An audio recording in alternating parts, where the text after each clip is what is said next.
It's your boy Carter on cam, back with another video. In this video, I'm officially declaring Lima, Peru as one of the most slept on cities when it comes to dating, especially for black men. Most of the brothers are going to Colombia, Brazil, Thailand, or the DR, and haven't even considered Peru. We are in high demand over here, guys, and there's very little supply to meet that demand. Peruvian women are beautiful, friendly, feminine, and very open to meeting with foreigners. And on top of that, Peru hands down has one of the best food and gastronomy scenes in the world. So this is our experience as two black American men dating in Peru. Before I get into the video, I need to remind you that now is the time to hit that like and subscribe button. You can visit my Patreon page for one-on-one consultations and more videos that I don't post on YouTube. So let's get into it. All right, so the first thing was how we actually met women out there. So about 1 month before going on the trip, I got on Tinder. I changed my location to Lima, Peru. I set it so that it doesn't show that I'm like 3,000 miles away. I turned my location off.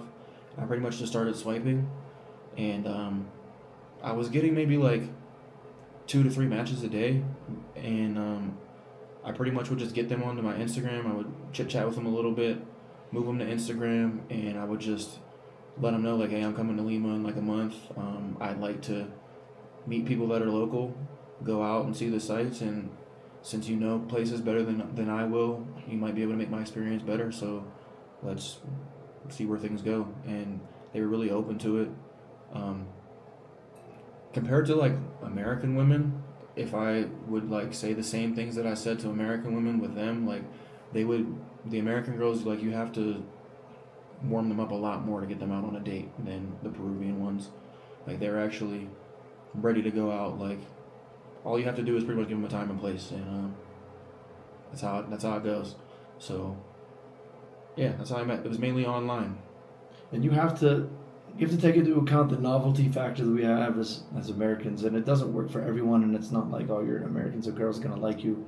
Like, you have to know how to talk to girls, and you have to optimize your dating profiles. To be honest, like Josh is like this guy, he knows how to talk to girls. He knows how to optimize his profile, like even more so than me. So like most of the girls that we hung out with out here, it's like came through Josh being able to work them through the funnel, the dating funnel. And that might have looked different back in the 1900s, or when our parents were dating, and like the funnel was you go to the local bar or you meet through a friend, and that's still pretty common. But nowadays you got to be able to use your socials to your advantage, and you have to be able to get onto the dating apps and be able to, if you want to be successful, those you want to like take advantage of the new avenues that people are using to date nowadays. Definitely, you have to have your profiles. You have to have good pictures that look quality, that make you look high value, and then when you move them to your Instagram, you want that to look like preferably even better than your Tinder, because that's also another way that they're going to try to qualify you. So make sure you have like a good amount of pictures that go back for like at least like a year or two, so like they know you're real. And I'm gonna make a whole nother video on my Patreon about like the actual things that I was saying to these girls to get them on a date and to like set the frame of pretty much the masculine frame. The girls here, they're pretty feminine, so they want a man that's like yin and yang. They need a masculine man. So like if you're the guy that's gonna tell them where to go, when to be ready, and things like that, you're gonna have a lot more success than somebody who's like unsure about things. So I'm gonna explain that more on my Patreon. But yeah, like I was saying, I had a lot of matches that I had lined up off Tinder. I let them know when I was coming, and I was posting on my Instagram like when I landed, and so some of those girls were reacting to my post like, "Oh, you're in Lima," so I was like, "Yeah, what do you have planned for tomorrow?" And I pretty much find out their availability and try to schedule it based on that. So since we've been out here, whenever I would set up a date with somebody, I would just ask them like, I'm like, hey, I'm with a friend, so do you have a friend that could accompany us? And more often than not, like 70% of the time, they did have a friend, and their friend was always cute. So that's how we ended up like always on these double dates. Like I would just pretty much ask the chicks if they had a friend, and there was like always a friend that was willing to just come meet us like without any prior contact with him, or like when he set it up, like there was no prior contact with me. Like they would just be like, what's he look like? What's the Instagram? So that's another reason why it's important to have like a good Instagram, because that's gonna qualify you to a lot of women. women. So yeah, that was how that came to be. Pretty much just ask for it and then you receive. Yeah, and it's a good deal. We just like team up, work with the chemistry. I mean, you're all in a big group, but you're with your girl, he's with his, and that's kind of what the deal is. So you play your role, play off of each other, and just try to have fun. That's what we were mostly focused on, just having fun and enjoying our time out here. I had a preconceived notion that like the girls in Colombia were going to be like way badder than the ones in Peru, but there was actually a lot of very attractive girls out here in Peru, and very accessible for us, like very friendly and easy to talk to. I hadn't gotten really like any masculine energy from like any of the girls that I hung out with. They were all very feminine. Um, One thing I can say though, like if you didn't spend a lot of time talking to them before your first date, like don't expect to like get cheeks on your first date. Like so they usually will the second date that might be a whole different story, but the first date like don't expect cheeks off your first date. I don't even expect cheeks off my first date like in anywhere I go, but I think I did hear a few times from girls like that they don't do that like on the first date. So that's one thing to know. They all seem to be like really close to their family as well. So there's still a lot of traditional family values and like family roles out here in Peru. So whether you're looking for a woman that you want to like settle down with, I think you can find that here. Or if you just want to have a lot of options and just slay, you could also do that here. So as a young dude from America or a light skin or a black guy, like you have more you're gonna have more options here than you do in most other places. Like mostly probably all of Europe, you have better options than anywhere you would go in Europe. You probably definitely have better options than you would in the United States. Like me, I'm a pretty normal guy. Like I'm not like a Giga Chad. I'm like just a regular looking dude, maybe like a 7'8". But you dress nice and fucking know how to talk to them, then you're gonna have your way. Yeah, but as far as the women go, from my experience, they just seem a little bit more conservative than what you would see in Brazil or Colombia, based on what I've seen. And this is we're talking in generalizations here because you obviously have, it's just everything's a spectrum. But based on the girls that I've met, a little bit more conservative, more focused on, it's like building a family out and what their friends think. So they're not going to want to hang out or going to want to give it up to you on the first date, especially if their friends are around. They're going to want to like take it slow, get to know you a little bit more before they commit to you in a stronger way like that. So they're very kind. I mean, awesome. Like all girls are awesome from all over the place, but I'd say just a little bit more conservative in that way. All right. So as far as the actual dating experience, so we were there for only 6 days, and every single one of those days we went on at least one double date. Some of them we went on 2 double dates. One day I had 3 double dates scheduled, but I kind of fumbled that with the timing. So, but yeah, there was no shortage of women that were interested in hanging out with us. And we're just like, we're just getting to know girls. It's not like we're out here, we're like paying to have, paying for sex work or anything. Like, no, that's not what's happening. We're just like, we're out here, we're going to do the normal tourist things. We're going to Barranco, we're going to Central Historico, we're going to see the what are the things called with the bones? The catacombs. The catacombs, wherever. We're doing all the normal stuff, but we're doing it with company because it's more fun that way. So it's like, it's not like a crazy thing. It's not a bad thing to want to meet new people. I don't think. Yeah. So like, that's another thing because I know a lot of people on YouTube love to talk about pay for play. Like if they see a dude with women, they automatically assume I'm paying for it. Like no, I'm paying for dinner. I mean, I'm paying for a museum ticket, but I'm not having a transactional relationship with any women out here. If they ask me for money to like for anything, like it's not happening. I'm just gonna cut them off. So these are all girls that like actually were interested in hanging out with us based off of either attraction or it's pretty much just attraction. So, or they thought we were interesting. We would go out. We went out to some restaurants, walked around town. Pretty much all the tourist things to do out here, we did those, but with a woman with us. So we were able to get like a little more insight. They were able to help us like with the language barriers if it ever came to be a thing, and yeah, we just went on pretty much a lot of dinner dates and a lot of walking around. Speaking of the language barrier, what would you say to your audience as far as how speaking Spanish could be advantageous in Lima compared to other countries? And speaking Spanish here is very helpful.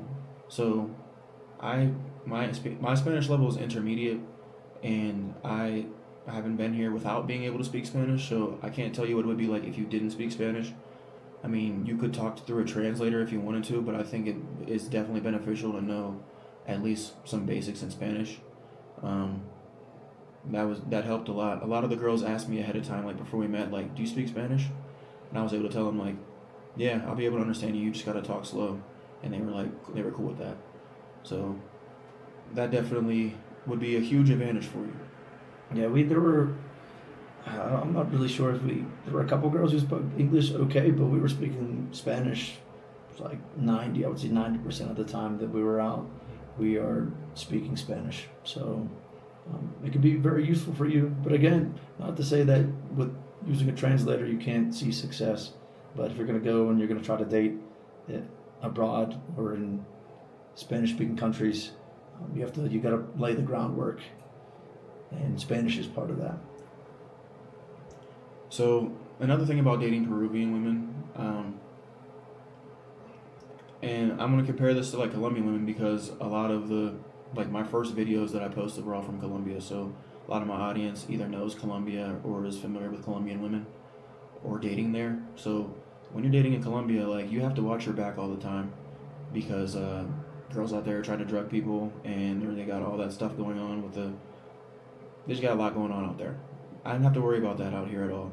Like, no one made me feel uncomfortable. All the time I was on Tinder, not one girl asked me, like, to try to pay for them. Like, there was no pros on Tinder that I saw, at least.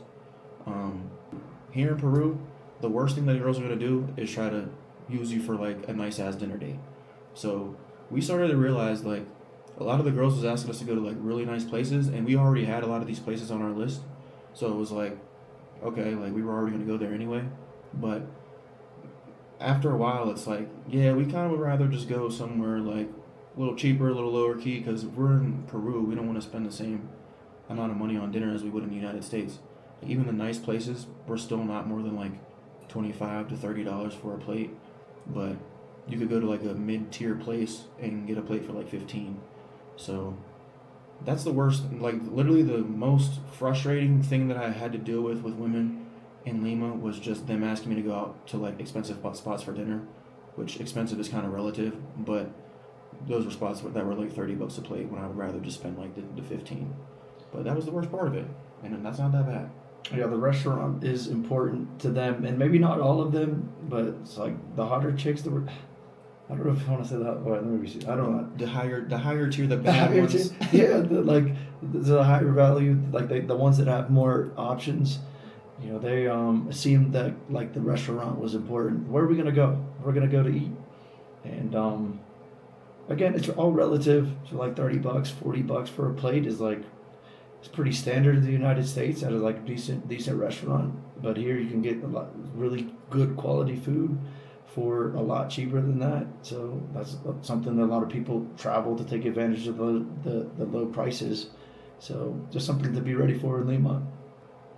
Like the girls that we were dating, I realized that they were like more upper middle class or like upper class, like for Lima, Peru. Like most of the girls that we hung out with, when we asked them what they do, like they all had some type of business where they're like selling some products or like an architect or something like that.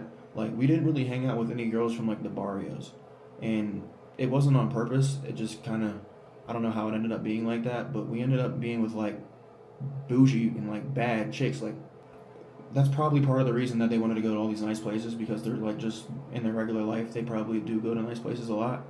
So if you were with a girl that was like maybe from Centro or like some of those areas that are not the nicest spots in town, then you might not have that same issue. But so we went out to the clubs a lot of days, like just to get as much experience as we could, and the clubs and the parties here are like separated based on social class, and they, like I was saying, we was hanging out with some bougie chicks, so they a lot of times would bring up like if a place is exclusive or not. So like when a place is exclusive, that pretty much means that there's gonna be an entrance fee. So the entrance fee that I paid for a lot of those places was like 100 souls per person, which is about like around 30, a little bit less than 30, like $25. Um, and that also would come with like a couple drinks too. So it's not like I was paying that and just getting in and then having to buy drinks. It would come with like 2 or 3 drinks. And then the other thing was there was a place where when we got there, it was like, so you're not on the list, and there's lists that you have to like either message their Instagram for that bar or that club ahead of time to get on a list, or you might not be able to get in, or you might get taxed at the door. So we had to buy a bottle to go into this place, and the bottle was like $130 for 1800 Riscata, I think it's called, like some tequila. So that wasn't really ideal. I didn't really want to do that. And then once you get into it, once you get in there to these exclusive places, it's all based on like you having a section and having a table. It's like kind of like Miami or like LA, and it's not so much about like there's not that big of an open dance floor for you to really like go through and meet new people. It's kind of like you go there, you go to the section that with the people that you came with, and you don't really mingle with that many other groups that much. So to me, that's not really the most fun way of going out, especially whenever it's the most expensive way to do it. Um, but if you're out in like Miraflores, that's where pretty much all these places are at. I'd recommend going to like Barranco, where you can just walk into the bars, and it's not that expensive. We did get invited to a party in like Centro, which was like with one of the girls like from the barrios, but we didn't end up going. Kind of wish we did, so we could at least tell you like what that was like. But really, our experience is just in like the Miraflores, nice like bougie spots, and so yeah, if you're going to take a girl out to a club, make sure that you get a reservation, or like these QR codes that they give you. Contact the club ahead of time so that you can get in without having to pay a bunch at the door. I think that's one other thing that the women kind of care about. Like it was the restaurants being nice and also the clubs. They wanted to go to the nice clubs. So I guess as American dudes, like we're looked at as people that have more money. So whether that's the case or not, they're gonna look at you like that. So that's something that you could probably expect. So knowing that ahead of time, you can mitigate that by you being the person to recommend the restaurants or the clubs that you go to. Like, don't let them give you the recommendations because they're going to give you like the nicest spots. It's going to cost you the most money. So as far as restaurants, the one that I would recommend if you want it to be nice but still not super expensive is Panchita. It's a really famous chef is the owner. It's all traditional Peruvian food, and the plates there was like around like $15, I believe, maybe 20 at the most, but I think it was less, like 15. Yeah, that's where you should take a girl if you want to take her somewhere nice. Um, and yeah, I can't really give you any suggestions about the clubs to go to that aren't the bougie ones. I can just say Barranco is you can just walk into them without having to pay a fee at the door. So yeah, that's my experience. So we did have a lot of fun at those clubs. The drinks were probably between, $6 and $12. I mean, that's pretty standard no matter what. So even like the exclusive ones, you're paying like $9 for a drink, which is like you can expect that just about anywhere.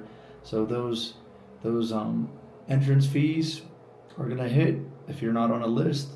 If you are on a list and you can get into those exclusive clubs, that could be very beneficial for you. We went to a couple of those clubs in Miraflores, Barranco, that were a lot of fun, and were good vibes. Played a good mixture of music, but we did get into another, it's like more exclusive club that we got into through a friend, and that was the best experience that I had there. I just feel like going there as someone who's different and brings good energy to the situation. You can go and you can go kill stuff, because we went into this bar. I forget the name of the bar.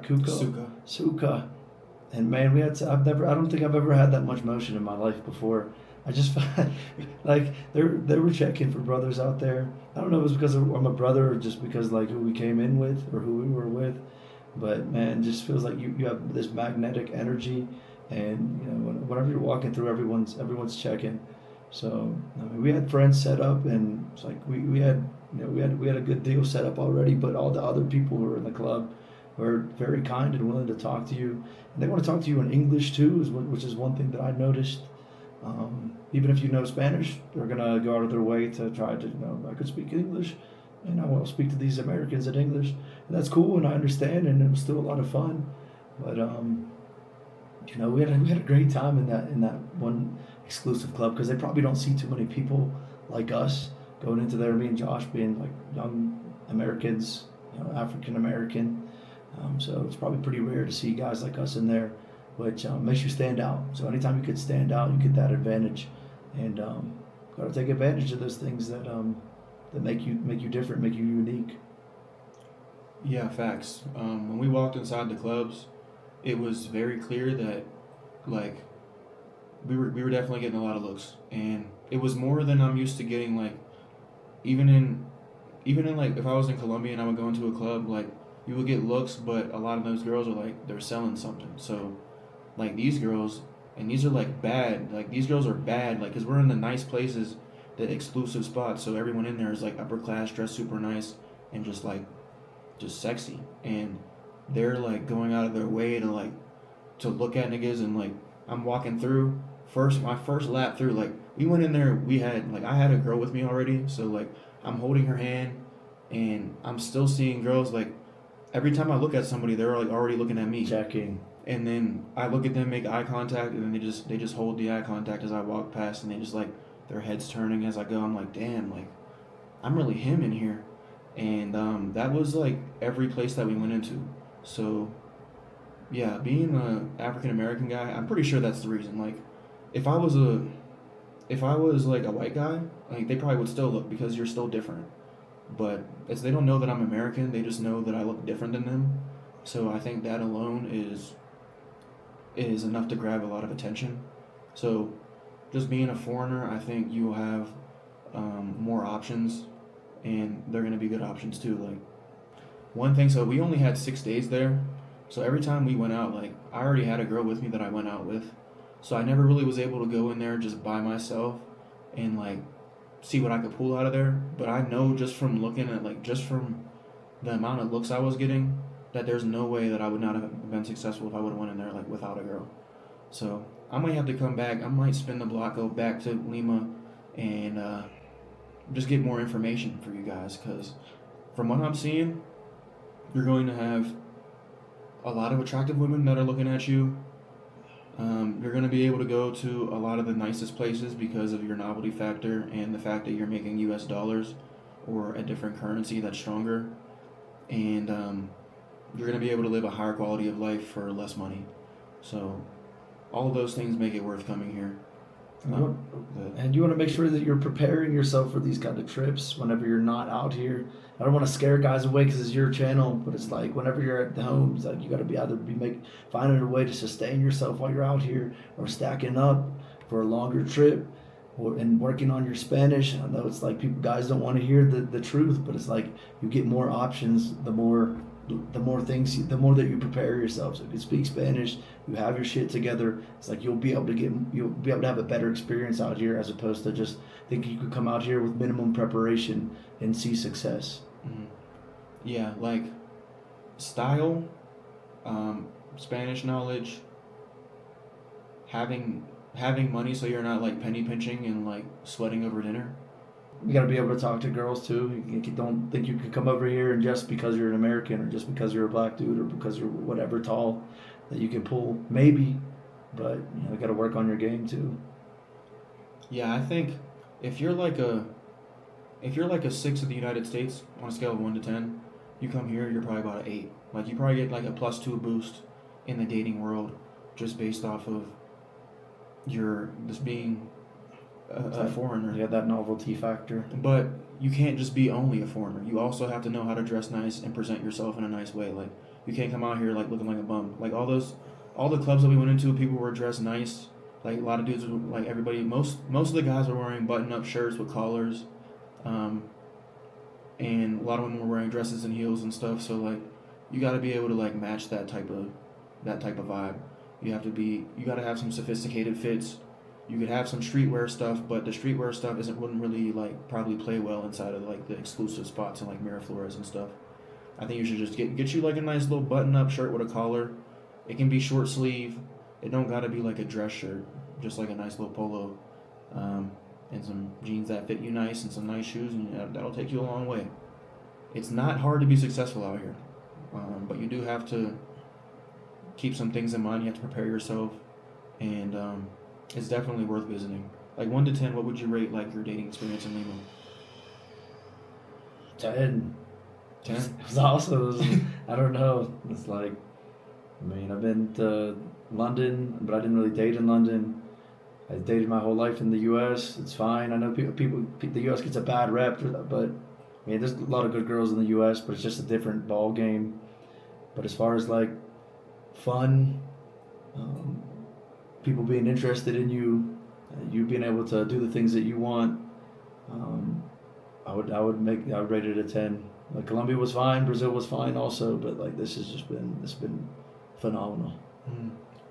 Yeah, it's hard. It's hard to not say that it was a 10 because, like, I was literally just having my way constantly. Like, it was just anybody that like I need that any girls that like I was like communicating with, like they were all showing as much or more interest back in me, and they were all like very friendly. Um, I didn't have to worry about my safety with any of them, like I would have in Colombia.